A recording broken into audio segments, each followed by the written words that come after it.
Di malam Natal yang sunyi, di sebuah rumah yang hangat, seorang kakek duduk bersama cucunya, Ana, di dekat perapian. Pohon Natal berkelip indah, namun Ana tampak sedikit murung. "Kakek?"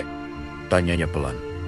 "Apakah semangat Natal hanya tentang hadiah?" Sang kakek tersenyum bijaksana. Ia mengambil sebuah kotak kayu tua dari bawah pohon. "Semangat Natal lebih dari itu, sayang," katanya sambil membuka kotak itu.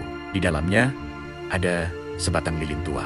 Lilin ini telah dinyalakan oleh keluarga kita setiap malam Natal selama 100 tahun. Ini adalah tradisi kita. Ia menyalakan lilin itu, dan cahaya lembutnya menerangi wajah mereka.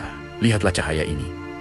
Ini bukan api biasa. Di dalamnya ada kehangatan dari setiap tawa, setiap pelukan, dan setiap doa yang pernah dibagikan di malam Natal oleh keluarga kita. Semangat Natal adalah cinta yang kita wariskan, kenangan yang kita jaga, dan harapan yang kita nyalakan bersama. Hadiah akan rusak, tapi cahaya cinta ini akan selalu menyala di hati kita, menghubungkan kita dengan orang-orang yang kita kasihi, baik yang ada di sini maupun yang telah tiada." Ana menatap cahaya lilin itu, matanya berbinar.